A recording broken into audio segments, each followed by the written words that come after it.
극복하는 모습을 보여주는 것만이 그 39% 40% 정말 이해할 수는 없지만 국민의힘을 지지하고 있고 윤석열의 복귀를 바라는 그분들한테 우리가 말할 수 있는 근거가 생기는 겁니다. 더 나아가서는 아까 김한표라고 점심에서 얘기했지만 대부분 한 50대 60대 70대가 되면은 한쪽 정당 투표한 분들이 정당을 바꾸는 비율이 크지 않다고 해요. 근데 여러분들 여기 당장 봐도 30대 40대 좀 소수로 보이는데 이분들은 아직도 어쩔 때는 윤석열 찍었다가 어쩔 때는 문재인 찍었다가 이런 분들이에요. 이런 분들한테 우리가 민주당이 여러분들의 희망이라는 걸 알려줘야 됩니다. 그렇다면 우리가 어떻게 해야 되느냐 이에 대해서 말씀드리고 싶습니다.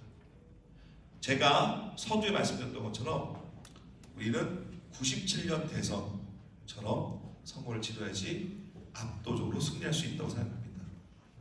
정말 상상하기 싫지만 만에 하나 02년도 대선에서 이회창 후보처럼 우리가 선거를 치르면 질 수 있습니다. 질 수 있다는 생각도 가지면서 60일 동안 우리가 서두에 말씀드린 것처럼 지난번 3년 전 경선 때보다는 훨씬 더 차이가 있더라도 의견이 다르더라도 크게 판을 벌려서 당의 스펙트럼도 넓히고 이재명 대표가 말씀하셨듯이 중도 보수 쪽 지지하는 분들도 우리 편을 끌어당겨서 이번 선거야말로 대한민국의 헌정 질서를 지키는 세력이 반드시 여당이 되고 이미 국회 다수당이기 때문에 희망을 잃어가고 있는 대한민국의 구조 개혁을 해야 될 마지막 기회가 온 거고 그것을 위해서 반드시 대선에서 압도적으로 승리해야 된다고 생각합니다. 97년도 우리 선배 우리 고모님도 아시겠지만 그 당시 김대중 대통령 다들 빨갱이 김대중 대통령이 대통령 되면 나라 망한다고 이민한다 그랬어요. 다들 노무현 때도 마찬가지지만 근데 우리 김대중 대통령 어떻게 하셨습니까? 준비된 대통령으로서 정말 분단을 잘 극복했는데 그 선거 과정은 돌이켜보면 저희 그때 17만 표인가 이겼대요. 20만 표인가 정말 적게 이겼습니다. 저희가 이재명 후보가 0.7%인데 그때보다도 유권자 수가 적고 투표율이 달랐는지 더 적은 표차로 우리가 이겼습니다. 13만 표인가. 근데 그때 김대중 대통령이 어떻게 하셨습니까? 후보가 자기를 바라보는 너무나 큰 비토 세력이 있었어요.